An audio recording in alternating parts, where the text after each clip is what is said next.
Politics is a very interesting game. And politics is a very dirty game. On Thursday last week, William Samoei Arap Ruto, the President of the Republic of Kenya, wrote a letter to the Speaker of the National Assembly and the Speaker of the Senate. In that letter, William Ruto addressed 4 issues. The first issue William Ruto addressed in the letter was the gender rule. For those who've been following the politics of this country, the implementation of the gender rule has proven to be impossible. And the fallout between former President Uhuru Kenyatta and the judiciary actually was occasioned by gender rule. David Maraga, who was the Chief Justice then, had recommended to the President to dissolve Parliament because Parliament was unconstitutional because it was not meeting the gender rule.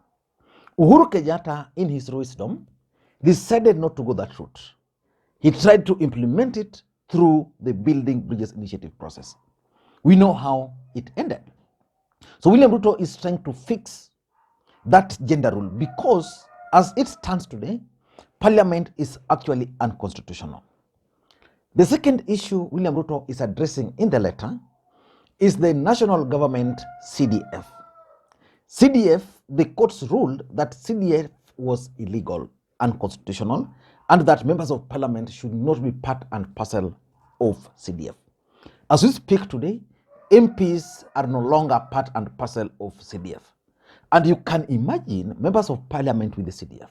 So I'm looking at CDF, this particular issue, as a strategy by Ruto to win the support of members of Parliament to actually pass whatever he wants.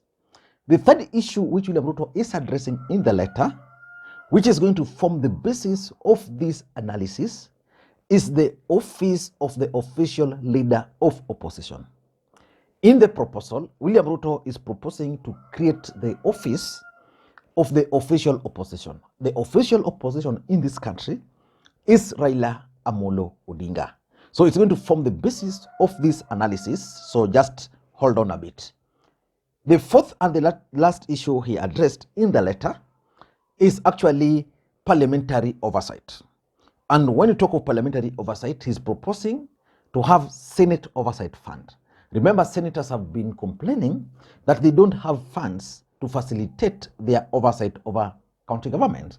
So William Ruto is trying to give them some money to oversight county government. And he's also proposing under the same, what is called Women Inclusion and Participation Funds. Remember, William Ruto tried so hard to appease women folks in the last election. But let us focus on the office of the official opposition leader. Because who would have imagined that William Ruto would actually be the one pushing for the creation of this office? Before we go into all those details, please, in case you are watching the channel for the first time, press that subscribe button so that next time we produce a video like this, YouTube will automatically notify you. And to the subscribers, I want to thank you guys for your continued support, because without the support, this channel cannot be where it is. Now, let us get back to the main issue.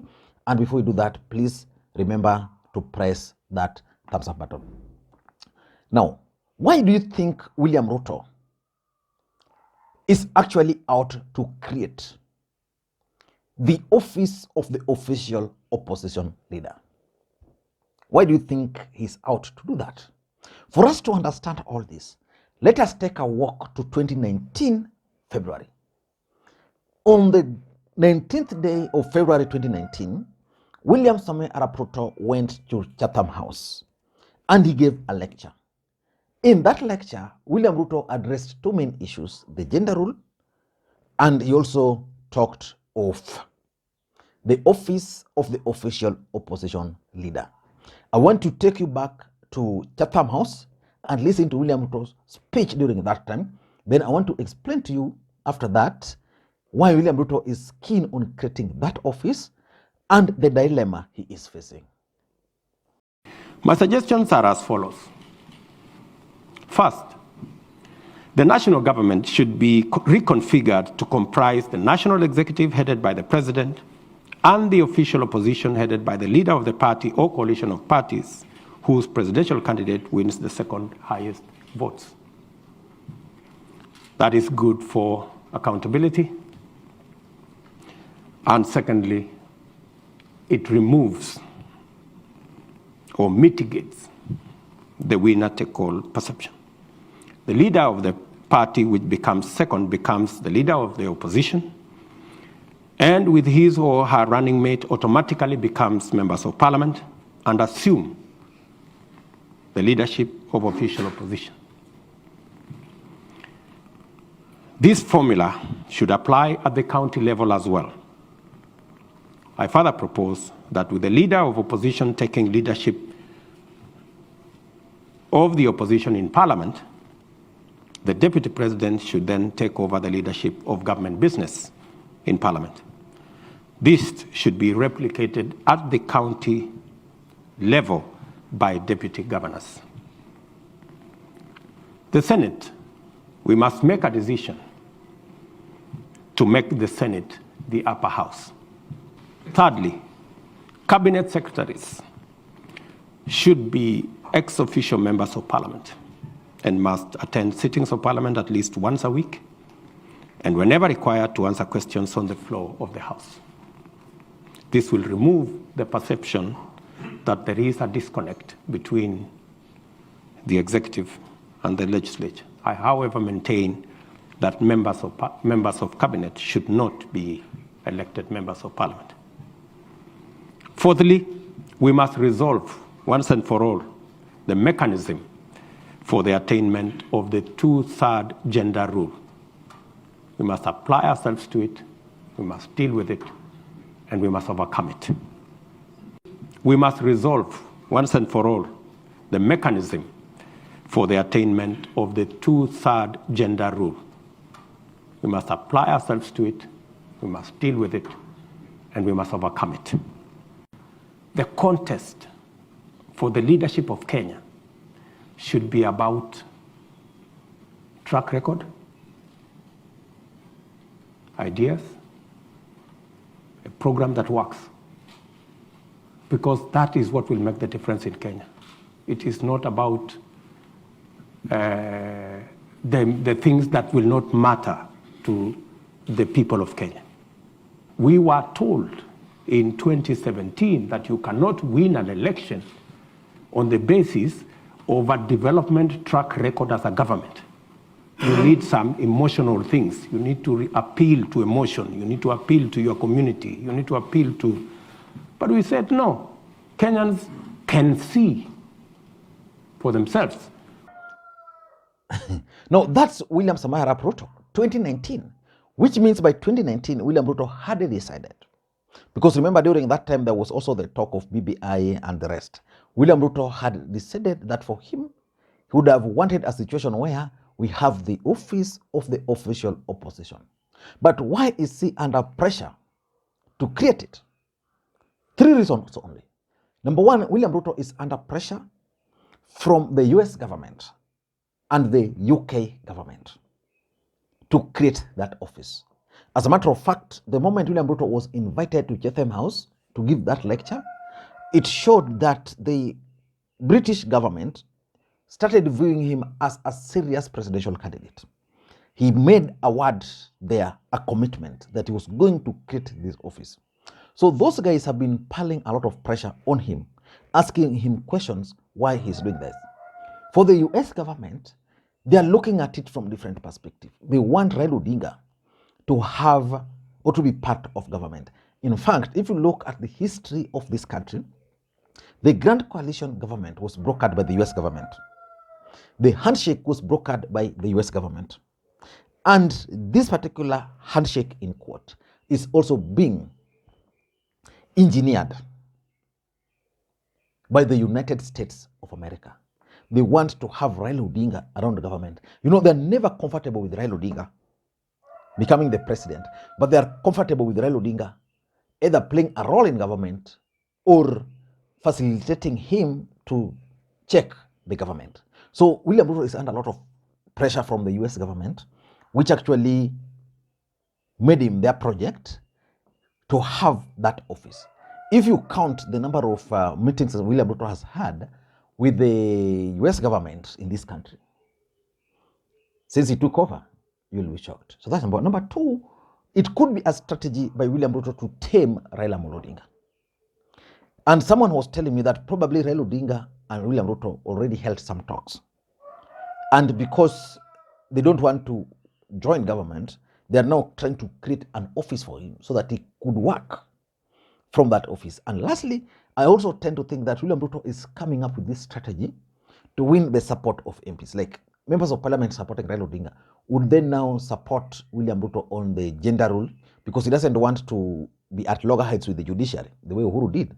Judiciary will wake up one day and rule that someone will go to court and they rule that parliament is unconstitutional and they'll send it to Ruto to make that ruling. I mean, to dissolve government. If William Ruto will not do that, then they will ask parliament, for example, to impeach Ruto. And that's what they did to Uhuru, and Ruto would not want to go that particular direction.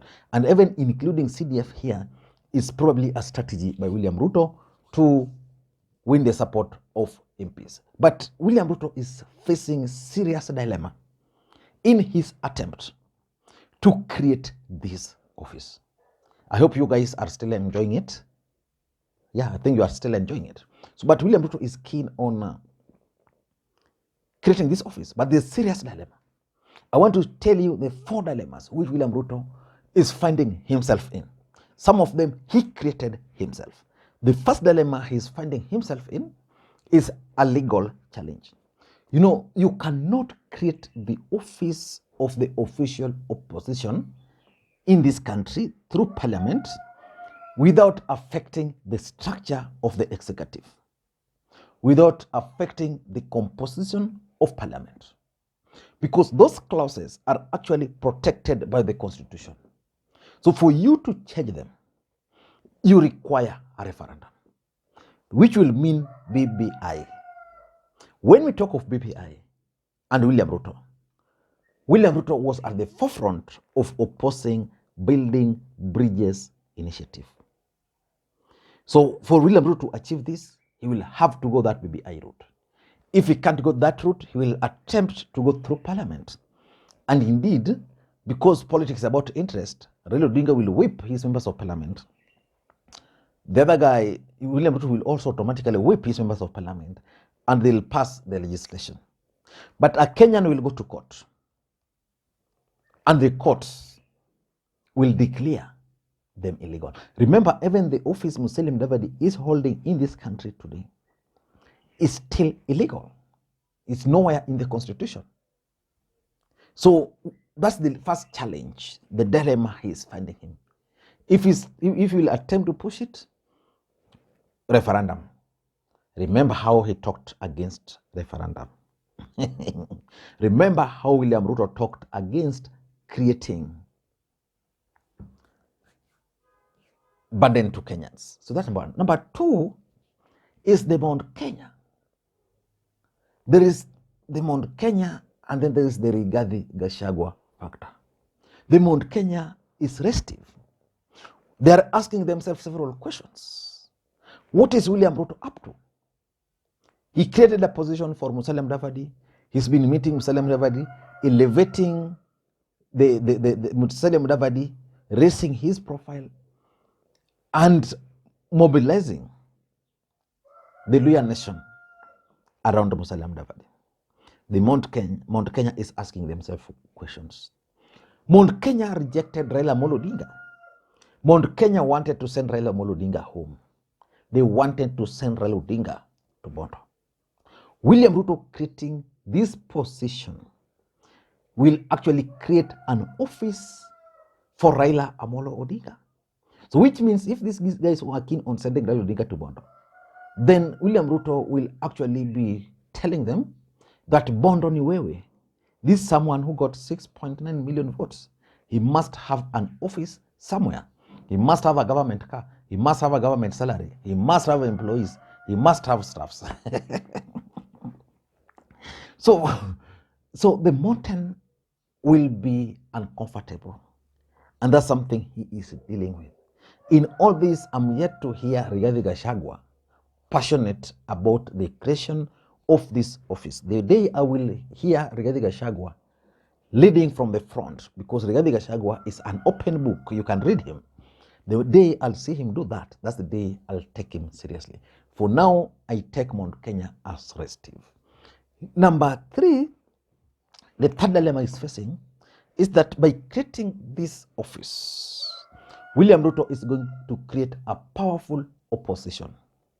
Is a powerful opposition good for Ruto? That you now have Raila Odinga with the government resources, can go to parliament, address issues.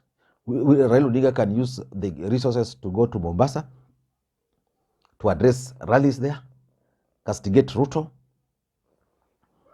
You know, it's not good for Ruto. Basically, it's going to create 2 centers of power. William Ruto would want a situation where he's the only center of power.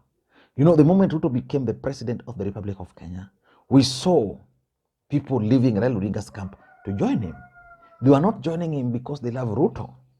People like another gentleman here, my friends here, Odoyo Wede, has been moving from hotel to hotel, trying to prove to Ruto that they can support him.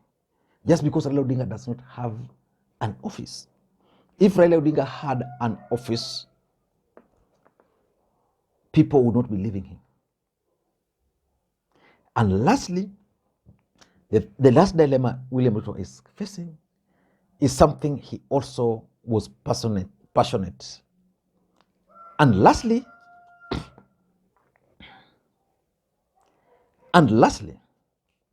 by creating this office, William Ruto is going to create additional position for individuals. During campaigns, during BBI, William Ruto was very clear that the proponents were just out to create positions for individuals. He has already created a position for Mudavadi. If he creates a position for Raila Odinga, it will mean he's also creating a position for Raila Odinga. He has already given Uhuru Kenyatta a job, another individual. So Kenyans will be asking him, Kenyans will be putting him to task to explain what really has changed. Guys, thank you so much. If you watched this video up to this point, I want to thank you from the bottom of my heart, and I would want to see you in the comments section. Just tell me, Lee, I reached the point. Thank you guys, and may you have a good day. Bye-bye.